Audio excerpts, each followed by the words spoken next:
Listen up, Simply Economics fam. We're diving into a financial situation that's crazier than a Tokyo subway rush hour. Japan's debt is skyrocketing, and it's got everyone from sushi chefs to samurai CEOs sweating. Let us head to the land of the rising sun. But there are some storm clouds on the horizon. We're gonna crack open Japan's economic situation and see why their debt is reaching epic proportions. Is this a ticking time bomb, or can they find a way to claw their way out? Let's get down to business and break it all down. The debt dilemma. Japan's national debt is a heavyweight champion.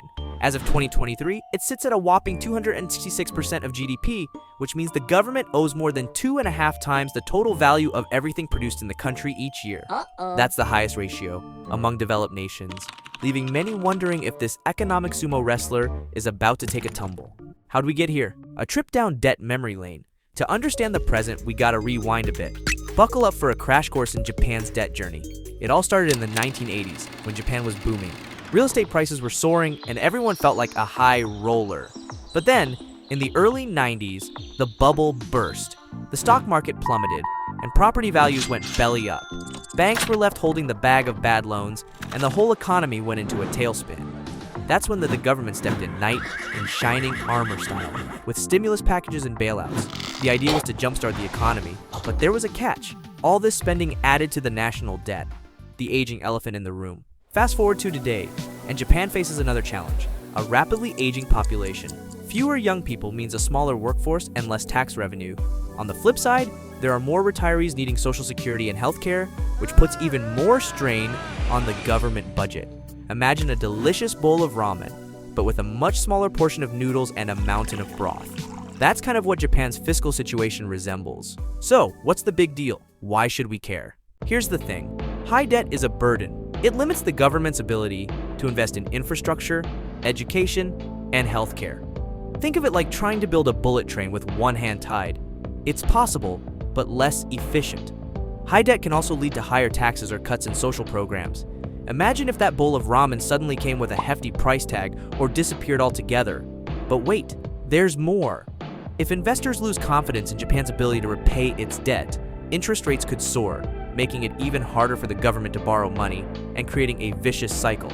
Imagine paying off student loans with rising interest rates. That's the situation Japan could face if investor confidence drops. Is there a way out?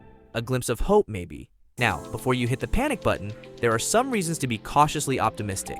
Here's why. First, Japan's interest rate advantage. Unlike many countries, Japan has been able to keep interest rates incredibly low.